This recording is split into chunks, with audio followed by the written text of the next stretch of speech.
we've seen all these stories floating around social media about the Biden administration, the story from Newsweek, cutting HBCU funding from $45 billion to $2 billion. I've seen a lot of folks I know retweeting these stories saying this is a damn shame. There's a problem with that because the federal government isn't giving HBCUs $45 billion a year. So I reached out to Leslie Baskerville, of course. So Leslie, she's been on the show many times. She's with the National Association for Equal Opportunity in Higher Education. She joins us right now. And so, all right, Leslie, you've been very much involved when it comes to fighting for funding for HBCUs. What is the truth with this story? Because, again, everybody is spreading it. They're saying, see, Biden and Harris, they trash. They're slashing $43 billion from HBCUs. What is the truth? Roland, good to be back. It's always good to be with you. The truth is that that's absolutely unequivocally false. In terms of HBCUs, we've never had it so good. HBCUs, I say it's harvest time for HBCUs. It's a season of new hope. We have an administration who truly believes in and has invested in excess of $6.5 billion in HBCUs and is investing more as we're talking presently. We have a Congress where we have bipartisan support in the House and the Senate. So we have bipartisan and bicameral support for HBCUs. So, and based on the investments by Congress and the administration, we have more corporate support, more individual philanthropic support. We've moved from the style section of the newspapers to the education section, to the business section, to all of the sections where we should be, because we have a 15 billion short-term economic interest at our HBCUs collectively, and HBCUs are doing more than any other cohort. For America's historically Black colleges and universities, they're just 3% of American colleges. In the sciences, technology, engineering, and mathematics, they're graduating 42% of Blacks. And in education professionals, 50% of Black education professionals, health professionals, the lion's share, punching way above our weight. And we have an opportunity like none other to continue to show that our outcomes are far in excess of the input into our institutions, and that we're worthy of and should have more dollars invested in us. That's what we were talking about today. And while we were there, my phone was exploding, and I got out and they said there's a story out about a $45 billion cut from this administration, and we're down to $2 billion. Well, the reality is this. Everybody has heard about the negotiations on reconciliation budget that includes a lot of human needs programs and education program. In fact, it will invest in early childhood, the entire pipeline from early childhood to the middle passages to undergraduate school, community colleges, undergraduate, graduate and professional schools like never before. In the process of negotiation, the figures are going up and down. There was never a figure for this one particular bill of $45 billion.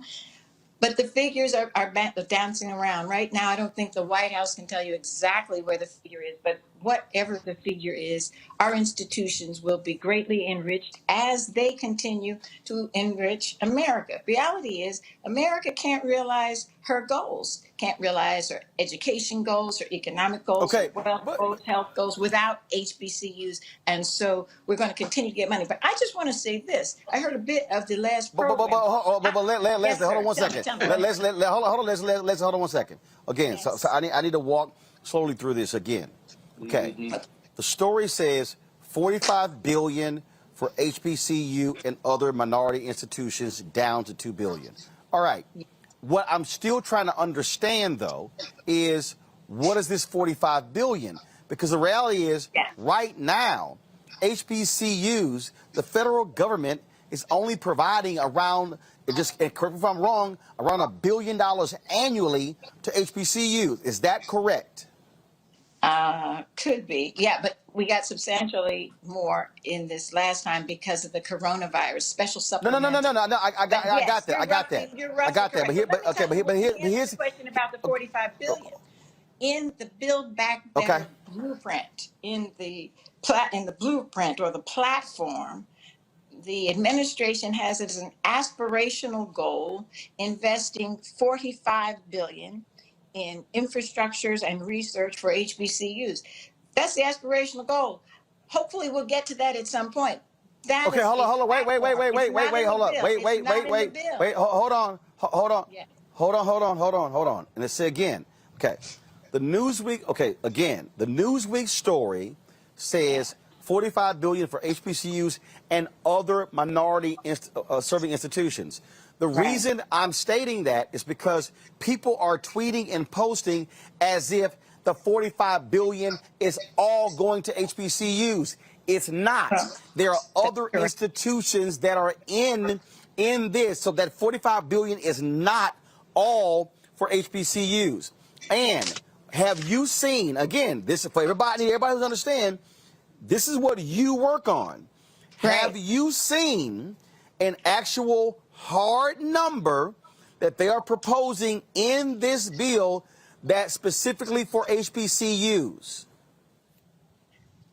No, there's a coupling, but we're asking for a decoupling. But let's go back. I want to make sure that your audience is clear, because I think part of this, and I believe that Newsweek is a reliable, independent news source, but there's huge Not confusion. necessarily. Good. Thank you. That's you. Not And you're necessarily, you're in the business. So because let me first of just all, say this.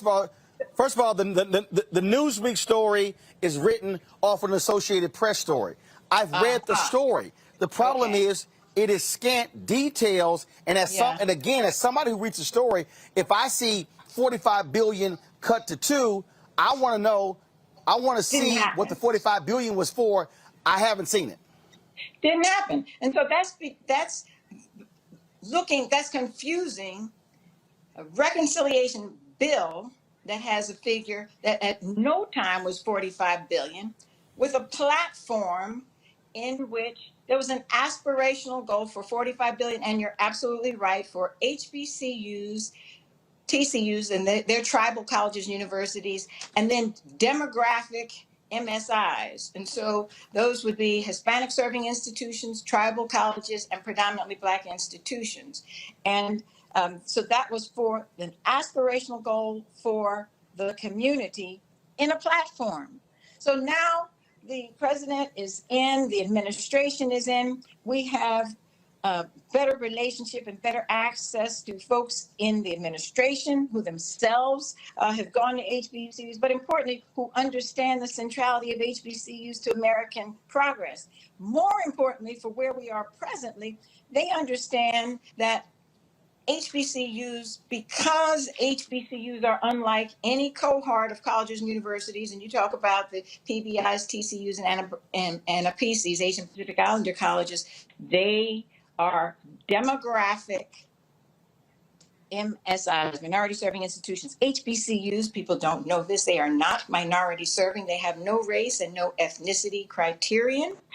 And they were founded for the purpose of educating the progeny of the American slave system, or Blacks and other persons. And they've been open and inclusive of all students since their founding. But they are unique. We have a special relationship with America because, unlike any other group of colleges and universities, HBCUs, the primary cohort, were dragged from their land. Thousands died in the process of having them brought over to this land so that we could provide cheap labor. We were stripped of our culture, stripped of our names, our religion, stripped of everything that was a reality to us. But we thrived, and we served, and we got whipped and beaten and lashed.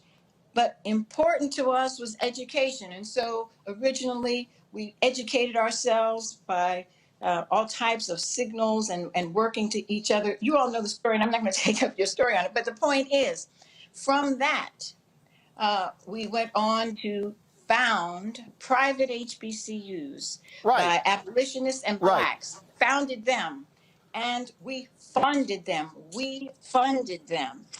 When Black folks wanted to go to white schools, they could not. And so at some point in 1862, America established historically white public institutions to educate large swaths of white America. Got it. Blacks were But denied. but but here's but In hold tight one second. I 1890, need to. But Leslie, hold on. I need to focus on the current funding, and here's why. Because okay, again, I need to walk people through this properly. okay, Because let's do it. again, we operate in facts. Yes, sir. Originally, there was a 45 in the original proposal, in the original No, 3.5 trillion no. dollar. So explain it. Okay, good. So again, I need you to explain that Yes, so people there was understand not. the facts on where this number is coming from. Go ahead. There was no $45 billion proposal in this bill. There was a 45 billion aspirational goal in the Build Back Better platform. So when you run for office, you Okay. say, these are things we want to achieve. And that could be Right. 4 years, it could be 8 years, but So that's in an the bill. aspirational goal. So okay. So in the bill that the president proposed, what was the actual number?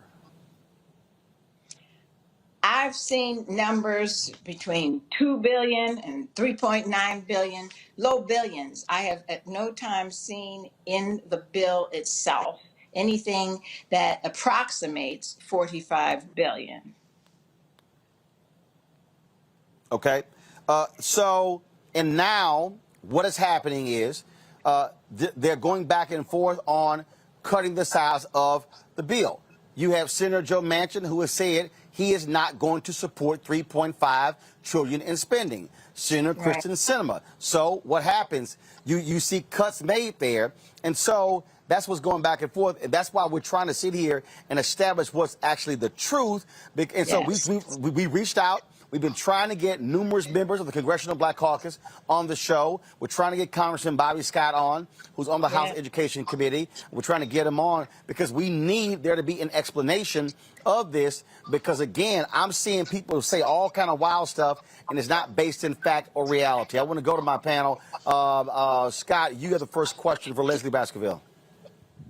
Hey, Leslie, good to see you again. I think you're right about the 45 billion being aspirational, but it's confusing in and of itself because you have these two bills. But let's not forget when you say that HBCUs are in a really great place right now. That last COVID bill reduced the debt of historical Black colleges by millions, each of them, and so.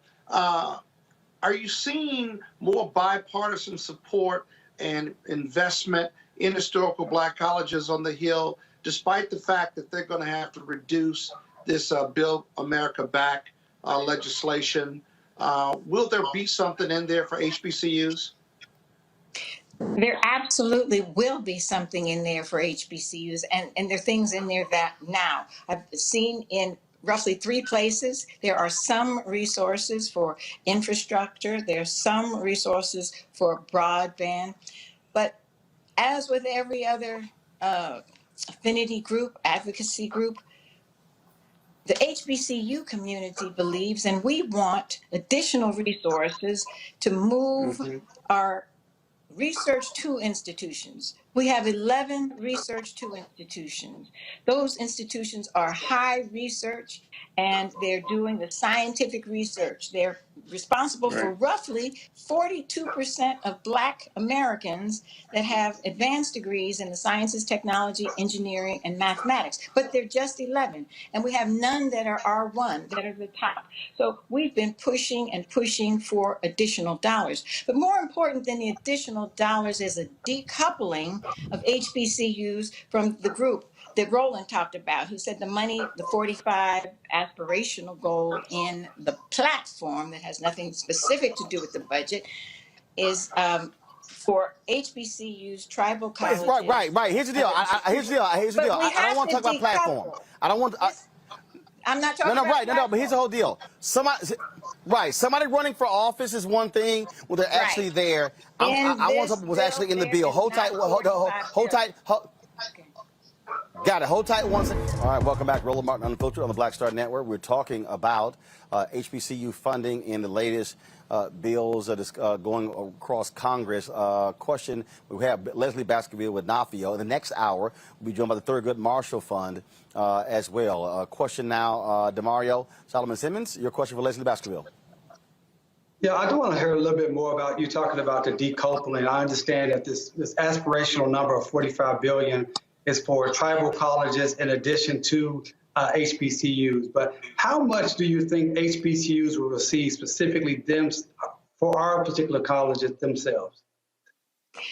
Okay, and I just think it's important, given what Roland's trying to do, and I think it is so important, that aspirational goal has nothing to do with this bill. It is not in the bill. It was not in the bill. And and our champions for the bill, many of them are themselves HBCU alums. And the chair of the Education and Labor Committee in the House, Bobby Scott, is a justice janissary. He fights like no other for voting rights and for the rights for the last, the least, the left behind, and for HBCUs. Alma Adams, who's the chair of the HBCU Bipartisan Caucus, fights like a Trojan. So the point here with the decoupling is that because of America's history with HBCUs and denying us dollars for education, denying us a right to an education, and de jure discrimination that was visited upon us for the first 200 years, and then for the last 200 years, we struggled to deal with the vestiges of slavery.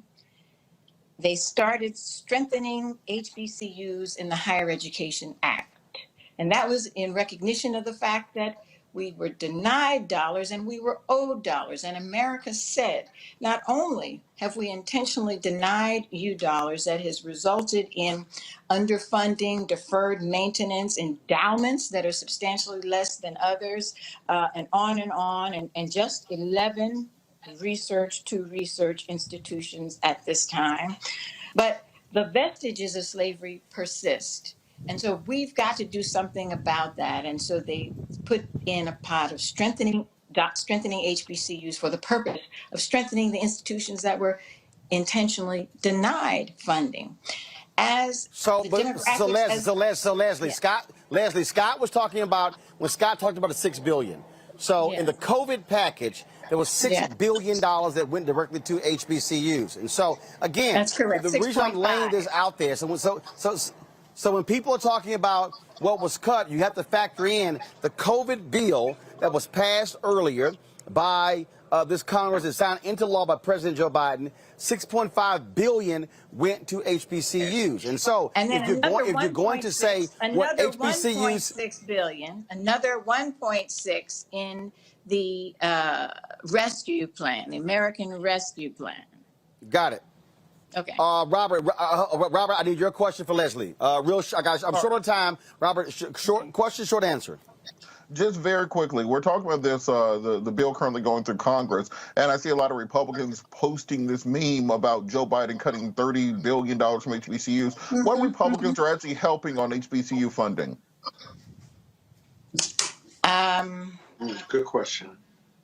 I've not seen who's on the bill. I know who was on the committee today, and there were a lot of questions about adding additional dollars after we received the 6.5 and then the 1.6.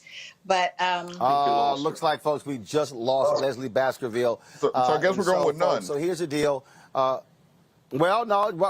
Actually, you do have some. And you do have some, and you've had supporters in the past. Let me explain to people right now, because I think a lot of people, again, you're retweeting stuff from folks who have no idea what the hell they're talking about. The problem is this here. They are still negotiating what is going to be the size of the package. So is it 3.5 million? It's going to be 2.5. It's going to be 1.5. It's going to be 1.2 billion. Once they get to what that bottom line number is, then you're going to have a renegotiation of all that goes into it. That's what we're doing. I just emailed the White House to say I need a response from you on this so-called $45 billion. And again, here's the other thing I need caution folks you're watching. It said for HBCUs and other minority-serving institutions. Okay, hell, if that so-called $45 billion, you could have $40 billion going to my other minority-serving institutions, and only $5 billion going to HBCUs. But the way it's being portrayed is, oh, $45 billion was going to HBCUs. Right. That's why on this show we speak to what actually happens, what are the facts. And so we lost Leslie. It's fine. I appreciate her coming onto the show. In the next hour, we will talk to the Thurgood Marshall Fund to hear from them about this issue, so you will have the actual facts. And when you're tweeting and posting on Instagram and Facebook and everywhere, fan base and everywhere else, you will have the actual details and not just repeating what somebody else has to say. And so that's why what we do, we focus on facts and details. Back to our Road Mark Unfiltered video in just one moment.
Time to be smart.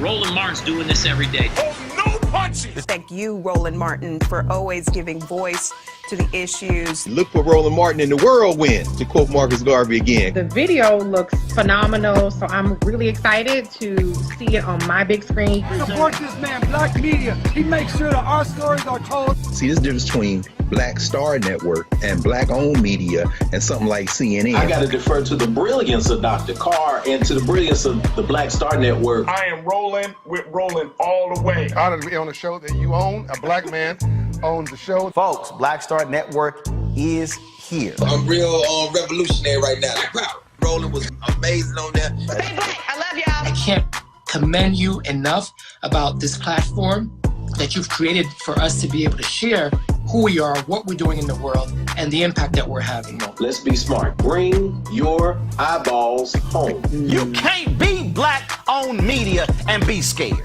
You dig?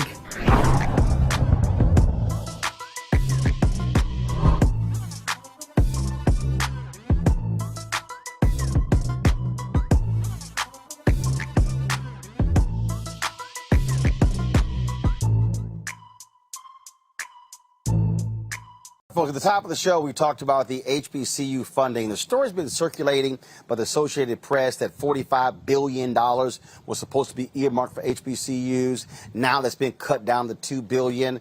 Let's talk with Victor Santos with the Thurgood Marshall Fund. Thurgood Marshall Fund, of course, they are out here representing these public HBCUs. Victor, what is the truth? We had Leslie Baskerville on talking about it as well. I'm sure y'all have gotten phone calls on this. Was there ever $45 billion in a budget proposal or in a bill from the Biden administration, from Democrats, from Republicans to HBCUs? No. So what the proposal was for HBCUs and minority serving institutions. So you have to understand what minority serving institutions means. HSIs, there are 569 of them. There are only 101 HBCUs. To give you an example of what some of these HSIs look like. Wait. You said HSI. What is that? Hispanic Serving Institutions. Okay? That means. So you said that there are 101. Hold on a second. Hold on. You said there are 101 HBCUs. Correct. 500 and what? Hispanic serving institutions? 69 and growing. Okay. So to give you an example. So 569, 101, that's 670. Correct. But you also have Got it. you also have tribal colleges. So we're only getting a percentage of that money to begin with. Okay. And to give you an example of what these HSIs look like, your alma mater, Texas A&M, is an HSI. So when Leslie was talking about Are you serious? I'm very serious. If you serve 25% at least Hispanic students, you are an HSI. Okay. So for that money that is proposed, and when Leslie was talking about decoupling earlier, this is what she was talking about. She was talking about don't put HBCUs in the same pot to apply for this money against Texas A&M, University of Texas. Basically, the entire California system, they're all HSIs. Every school in Florida is an HSI because they serve at least 25% Hispanic students. Okay, so was there ever a number? So where does this $45 billion come from? Yeah, so there was a number in the American Jobs Plan that Biden put out that included some funding for infrastructure along with some centers of excellence, 200 centers of excellence that would have gone to HSI, all HBCUs and MSIs, which, to be quite frank, is more than half of the schools that are in existence in total when you include all the HSIs, all the PBIs, which are predominantly black institutions, HBCUs. It's a gamut that runs across the spectrum. So when we say decoupling, what we mean is this: we have to make sure that HBCUs have a pot of money that they can apply for and compete against other HBCUs for. That's what we've been pushing for, and that's what we've been urging Congress to do. Okay, so this thing is being spread like wildfire. People saying all sorts of different things. And so what is being spread is factually incorrect. And so it looks real cute. Oh, the Democrats and Biden are going from $45 billion to $2 billion for HBCUs. Right now, there is no $2 billion for HBCUs. There is no the $2 billion is for all MSI HBCUs to compete, as was the $45 billion. Now, what there is also in the plan, which we have to highlight the positives of the plan, is there is a tuition assistance program for HBCUs and MSIs for the first 2 years, where students would basically be able to go to our schools for free for those first 2 years, and that's in the plan as well. There's also $1 billion in the Department of Agriculture for HBCUs in the plan. There's also $1 billion for HBCUs in the Department of Commerce in the plan, or in the bills that have gone through the House committee. So there are lots of things in the bill. Of course, I advocate for HBCUs, and we're fighting for more money for HBCUs as is our job to do. But we have to, be truthful about what's really happening. Well, that's precisely why we wanted you on the show, why we wanted Leslie on the show, so we can actually have the details. And so people who are spreading that Associated Press and that Newsweek story have the actual facts. We also are trying to get Congressman Bobby Scott on the show as well, other members of the CBC, to explain this, so people are not walking around saying a whole bunch of crap. They have no idea what the hell they're talking about. It's very important, and thank you for giving us a platform to talk about it. Victor, so appreciate it. Thanks a lot. Thank you. Folks, back to our Roland Mark Unfiltered video in just one moment.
time to be smart.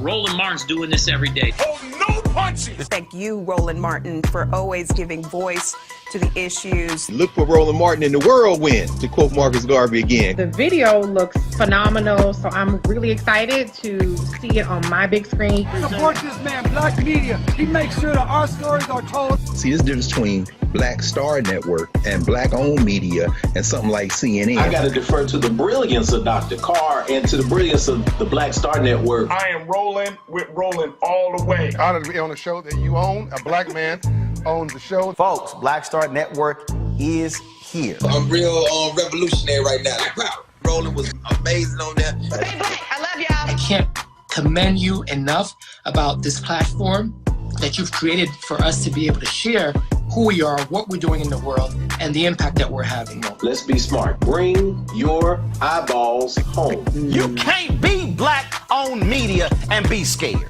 You dig?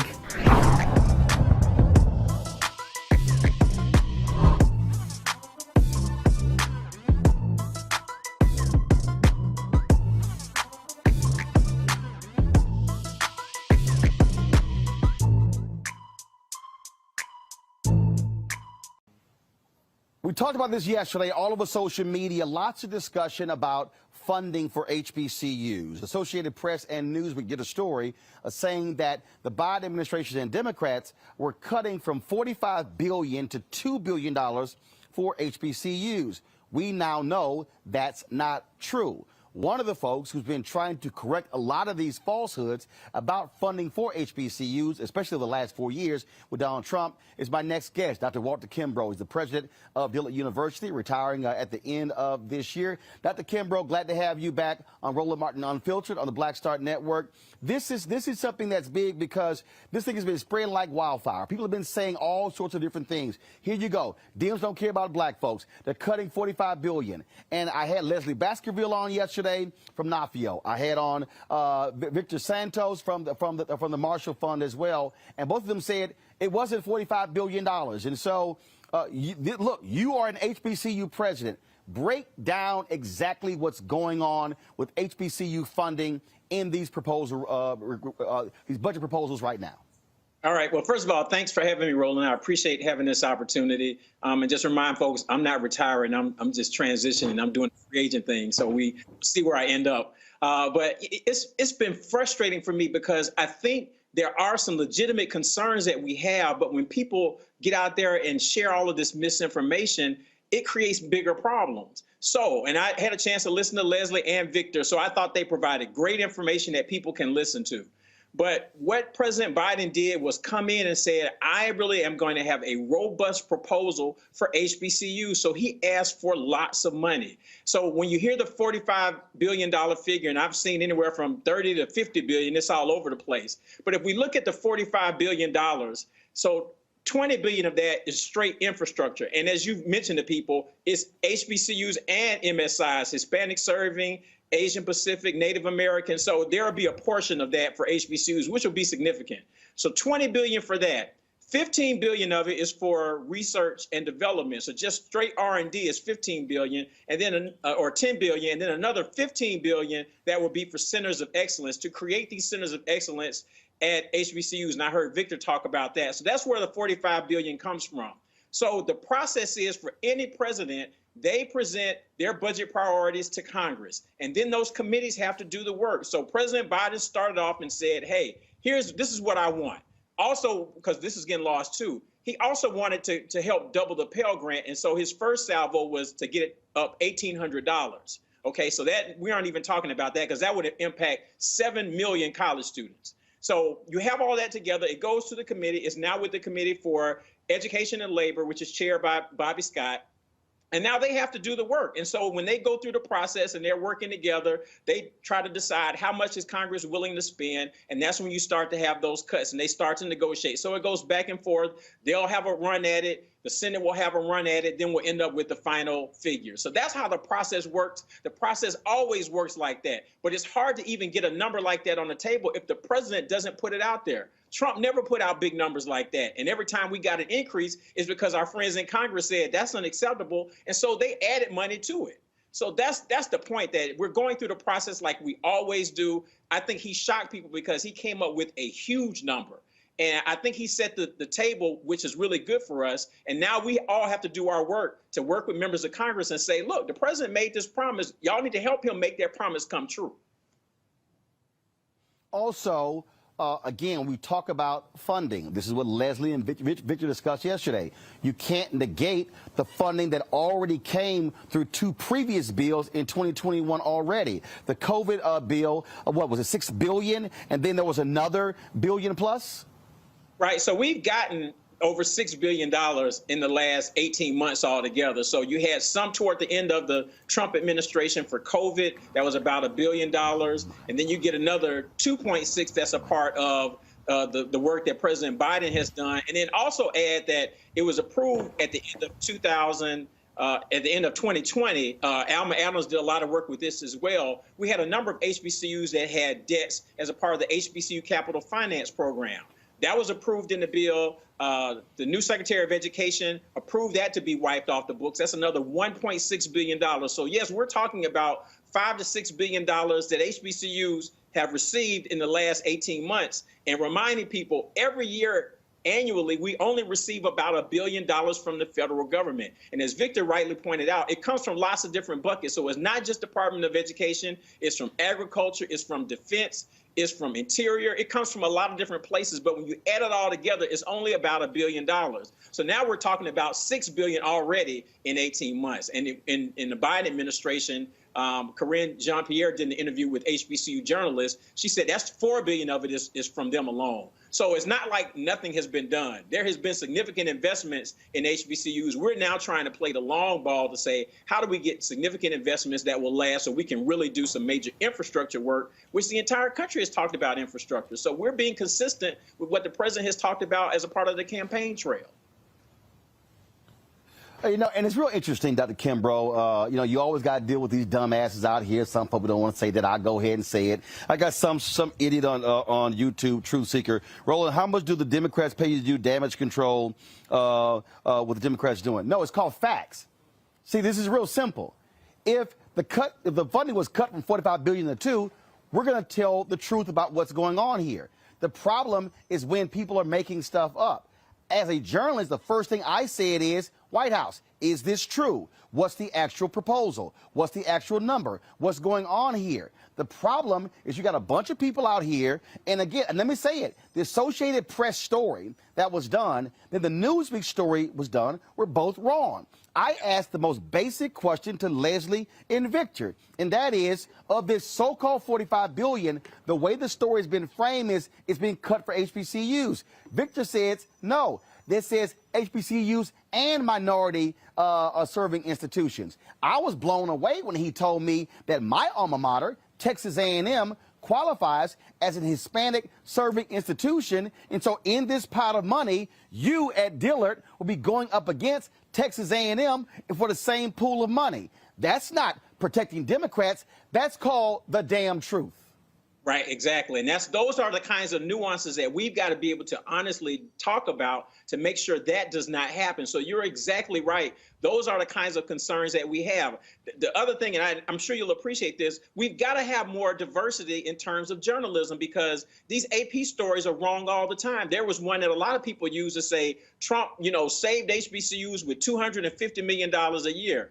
No. Out of that 250, it was for HBCUs and Hispanic serving institutions. Only $85 million was for HBCUs. It was a part of the Future Act. But people have posted that story over and over and over again to say, look at what Trump did. They don't talk about how it was already approved by both chambers of Congress with veto-proof majorities. His signature was performative. Or like Alma Adams said, the only thing he contributed was his signature. He didn't do any lobbying for that at all. So it's important for us to have the facts. So then once we have the real facts, then we can debate and say, all right, here's the facts. Now, you're saying that you want to do this and make us compete with all Hispanic serving institutions. The University of Texas at Austin just became an HSI this year, 25% Latino.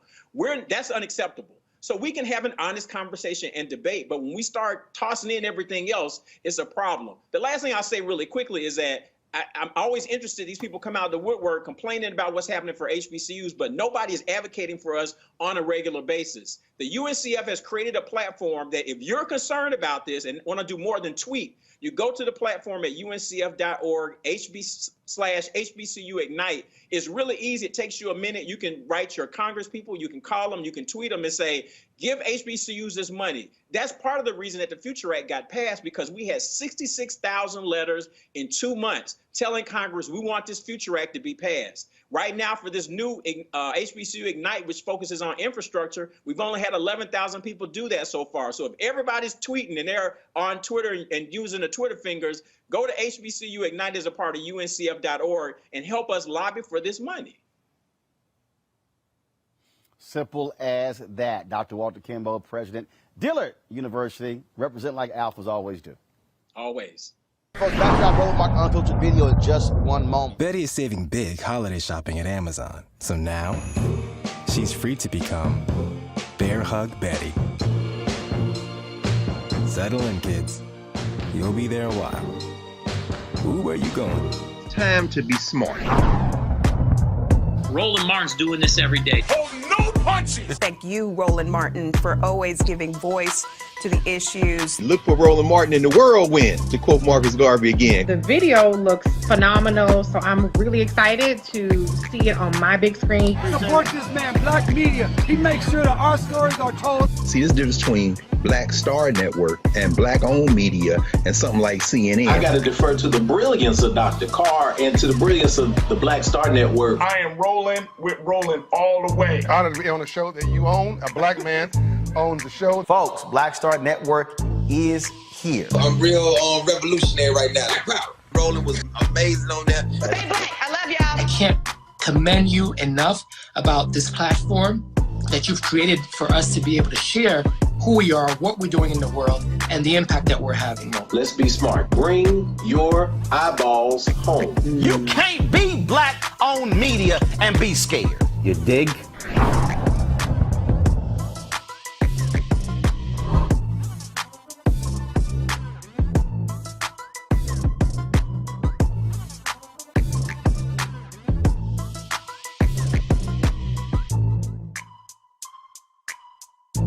This is what pisses me off. It pisses me off when, just what Dr. Kimbrough said, all of these stories, how Trump, even when Senator Tim Scott went on Face the Nation with that BS, talking about and he tweeted that how they guaranteed funding for HBCUs, like they protected HBCUs. No, it's an absolute lie. This story was a lie. And people have got to stop sitting here playing Mickey Mouse games here. They were not, again, first of all, it was laughable because HBCUs have never gotten $45 billion in 1 year from the federal government. Never. Not even close. So anybody who even believed that should have been smacked upside their damn head. But the thing, what you really have here is people who do not want to do addition. I've got these fools, and Reese's going to talk about that, of course. These idiots going, see, you got a so-called HBCU graduate as vice president. Well, dumbasses, the money, they've gotten more in this 1 year of this administration than they got in 4 years of Trump. Facts are facts. As they say, Greg, ball don't lie. No, ball don't lie. Again, the value of the Black Star Network and Roland Martin Unfiltered specifically, the truth has to come out. I mean, and the truth is this. Most of our HBCUs in the South have been held hostage by these white nationalist Republican legislatures. My alma mater, Tennessee State, as almost $600 million is the tally that has been shorted since the 50s just on state appropriation because the federal government gave matching funds. Remember, the public HBCUs, most of them are moral land grant institutions. And so there's a bucket of money that has always come from the federal government, either directly or, as Walter says, President Kimbrough, through Pell Grants. But of course, what you've done there, Roland, is put this issue where it needs to be put. The challenge now will be in budget reconciliation. As President Kimbrough said, Bobby Scott is going to have to go to war on the language of this. Alma Adams has spoken out on this, and she's spoken out on it on the airwaves here with you. And we've heard even Brother Williams, the head of the Thurgood Marshall Fund, make this point. These HBCUs should not be competing with MSIs. As you said, they are being classified that way. There shouldn't be one pot of money, and there's a Hunger Games between HBCUs, MSIs, and tribal colleges as well. But that's an issue down the road. What we have to keep our eye on is that the Biden administration has indeed greatly increased in terms of a projected number, the money available. But the real war that Brother President was talking about is going to be the war, the devil in the details, to get HBCUs out of that pool, because they're not going to be able to trump, lack of a better term, the MSIs, because a lot of those MSIs are in fact white-facing institutions that are going to try to grab that money up. Reese, you talk a lot about the deliberate misinformation that is happening in our community. You frankly blew up on social when you were battling the misinformation dealing with then Senator Kamala Harris. And that's what we see here. This discussion is not about protecting Democrats, protecting Biden, protecting Harris. No, it's called protecting the truth. And that is telling people what's real and not the BS being spread in memes and these stories that are going around. That's what this is all about. It's called the truth. Well, this is exactly what I said was going to happen when I saw the Newsweek story. I said, this is a horrible idea, and once this is memeified, good luck trying to explain the nuances and the context behind this. I mean, Dr. Kimbrough broke down where the $45 million came from. I think it's important to put this in the context that we're talking about $3.5 up to $3.5 trillion of additional infrastructure spending. And so $45 billion is a drop in the bucket of trillions of dollars. So I don't think that part should be lost here. I mean, as Dr. Kimbrough and you pointed out, this was for a variety of things. It wasn't just a pot of money. It was specific set-asides that this was intended for. And I think when it comes to the discussion about funding for HBCUs and minority serving institutions, it's always conflated. Even the $2 billion number is not strictly just for HBCUs. So I think that the problem is the devil is in the details. The problem is the context always adds additional knowledge to it that doesn't sound as inflammatory as a headline or what you can fit in a tweet. And so I think it's important that, you know, constituents, as Dr. Kimbrough pointed out, still advocate for additional funding, advocate for, if the $2 billion is the number, then make sure that all of that $2 billion goes to HBCUs. So, I mean, I think labeling the Newsweek article misinformation is probably a step further than what I'm willing to go, because there was a $45 billion number put out there, but some of the context was lacking, and people did not distinguish between the fact that that $45 billion was not a cut to existing funding. It was a cut to the proposal that was initially put forward by the Biden-Harris administration. And that wasn't over a year, that was over 10 years, like the infrastructure package is for. So there are a lot of things that are working against the perception of Democrats' priorities, the perception of how HBCUs and Black voters are valued. But the bottom line is, if you're explaining, then you're losing. And nuance is lost in memes. Democrats always lose the messaging war. And there are people that really don't give a damn about HBCUs that are having a field day with it, because it's something that is very easy it's a big number to throw out there and say, look, $43 billion was cut. It's not a cut to anything that already exists. It's a cut to the idea of how much money HBCUs, along with minority serving institutions, we're going to get for a variety of things. But that's a very, very difficult argument to make in a very soundbite, 280 character headline meme society. So I think that what Democrats should do is listen. Like I said, it's a drop in the bucket of trillions of dollars. I'm not saying you get all the way back up to the $45 billion number, but find some more money for HBCUs.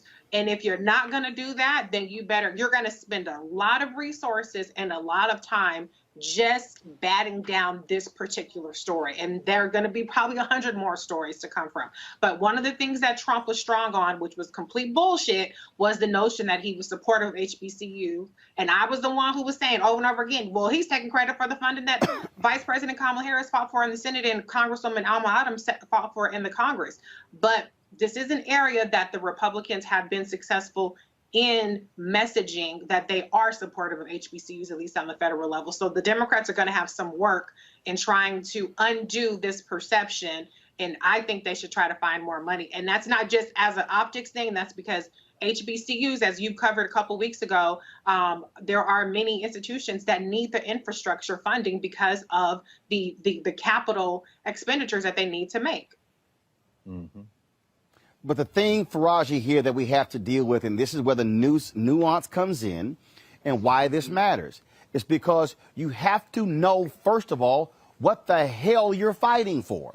You've got to have a baseline to operate with. So first of all, if you don't know what the real number is, what the real budget number is, then when they start talking about how to make cuts, because here's the deal, Biden's initial plan, a $3.5 trillion plan over 10 years. That's $350 billion a year. When you have Democrats now saying, like Manchin, Sinema, scale that back, but when they say scale it back from 3.5 billion to 1.5 billion, guess what that means? Everything in the plan gets scaled back. Right. Everything. So we have to have a baseline to work with, and so we need to know what the number is. So to Dr. Kimbrough's point, you should be calling and emailing, not sound like a damn fool and trying to call Capitol Hill going, put the $45 billion back. That's not going to happen because it's not going to happen. Okay? If I had a $3.5 billion proposal for 10 years, and then I need to get the votes, and the folks say, we are not going to support anything over 1.5 or low as 1.2. Guess what? You ain't getting 45. So you need to know what the number. And here's the other deal: you ain't getting the 45 HBCUs because it doesn't just include HBCUs. Santos said yesterday, well, there are 101 HBCUs. There are 569 Hispanic serving institutions. Put them together, y'all. That's 670. So 670 now competing for the money. And so, what people also don't know, Faraji, is that on Capitol Hill, whenever you hear people talking about let's increase the funding for HBCUs, the people who represent Hispanic serving institutions then want to increase in their funding. And so folks need to understand why we are doing this, because we need to educate our people on who the hell to call, what the hell to call about, and having the right information and not sound like a damn fool when you call your member of Congress. No, and that's absolutely right, Brother Roland. And I think it's a few things here at play. One is that the lie persists because people have lost hope in political leadership. So people have already gotten to the point of feeling like even President Biden and Vice President Harris aren't going to do anything. So the lie kept going and going and going. The other part about it is just what you said. But even right there, Faraji, but even right there, and I totally agree with you, but to Reese's point, this is also where, frankly, the Biden-Harris communications team, I don't know what the hell they doing. If you kick $7 billion already to HBCUs, you might want to be yelling that from the rooftops. I would wholeheartedly. I'm just saying. I agree. And you know what? This is one of the big parts of why I have a frustration with the Democratic Party. It's just that, if you're doing good, you need to scream that you're doing good. If you're making strides and making progress, scream that out. Instead of saying, well, people are going to check in and they're going to see it later on and they're going to find out. No, nobody's going to find out, because you know why? Let's keep it real. People don't read now. We just don't read. They don't. We look at headlines. We look at the first, you look at the lead line of the story, and then boom, you don't go all the way down to look at the context of a situation. You don't go to get the details of a situation, nor do you understand how certain people ended up in a situation, who is responsible for what. And that's unfortunate. And it's not because I'm trying to throw shade on anybody. I'm just saying that we have been conditioned as a people in this country to not be as literate. And I'm saying that with the great utmost respect. We're not as literate as we could be. We just don't go through the full story, because we do live in a microwave social media era where everything needs to be real quick. So I just need to read a story in a couple of seconds and I'm going to move on to the next story. And then we make up these assumptions that's not rooted in truth. Now, the other part about this is that in government, Brother Roland, Dr. Carl Reese, we all know government works very simple. You have limited resources to try to meet the interest of all of these different people. So you got black people, yes, but black people ain't the only ones in America. We got to talk about the Latino community. We got to talk about the Asian American community and the interest that comes with that. And you have people in Congress that represent all of these different interests that are going to want a piece of the pie, especially those who are not a part of the majority of this country. So we're going to have to look at that. Then the final point is this. as much as we're talking about what the government is doing on the HBCU side, let's have a bigger conversation about getting Black children and Black students enrolled in HBCUs. We would not have to be in this conversation. You know, Dr. Carr, I'm sure you have these discussions all the time at Howard. You don't have, you know, when we're talking about, you know, whether you're talking about Morgan or Howard or whoever, you got to talk about, well, how do we get Black students to see the value and the importance of HBCUs in 2021? You know, what does that actually mean?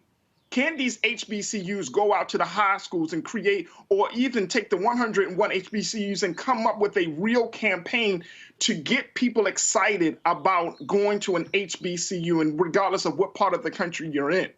And see, because I've seen it and I've talked about it, in Morgan State University, the enrollment numbers need to hit a certain match. But see, again, if we don't support the HBCU institution as a people, then that leaves us open to begging and hoping and putting our hands out to the government saying we need to. No, the support needs to come in. If the HBCU is doing its job, which they are doing, then that means that generation after generation should be invested in HBCUs. Now, will all Black children go to HBCUs? No. But for those who have benefited from the HBCU experience, are your children going to HBCUs? Are your grandchildren going to HBCUs? Are your nieces and nephews going to HBCUs? Then let's have the conversation about alumni. Are alumni giving back to? Because you know why Harvard and Yale and some of these other you know, white institutions are thriving and are able to withstand government cutbacks and all of these other winds of time and change? Because the students that went there had enough to say, you know what, I'm going to give back in some way, shape, or form. And unfortunately, and I've seen this at Morgan, we just don't have that as a part of our culture enough, where alumni and students that have gained from the HBCU experience will actually give back. So we have a lot of dynamics. This is not just about President Biden. This is really a reflection on us, because we keep putting HBCUs in a vulnerable position. And when they start to close down, you know, when 101 goes to 100 and 98 and 90, and when they start to close up, man, what are we going to do about them HBCU? They closing down. Well, what have we been doing about HBCUs? Back to that road mark unfiltered video in just one moment. Betty is saving big holiday shopping at Amazon. So now, she's free to become Bear Hug Betty. Settle in, kids. You'll be there a while. Ooh, where you going? Time to be smart. Roland Martin's doing this every day. Oh, no punches! Thank you, Roland Martin, for always giving voice to the issues. Look for Roland Martin in the whirlwind, to quote Marcus Garvey again. The video looks phenomenal, so I'm really excited to see it on my big screen. Support this man, Black media. He makes sure that our stories are told. See, there's a difference between Black Star Network and Black-owned media and something like CNN. I got to defer to the brilliance of Dr. Carr and to the brilliance of the Black Star Network. I am rolling with Roland all the way. Honored to be on a show that you own. A Black man owns the show. Folks, Black Star Network is here. I'm real revolutionary right now. Wow. Roland was amazing on that. Stay Black. I love y'all. I can't commend you enough about this platform that you've created for us to be able to share who we are, what we're doing in the world, and the impact that we're having. Let's be smart. Bring your eyeballs home. You can't be Black-owned media and be scared. You dig?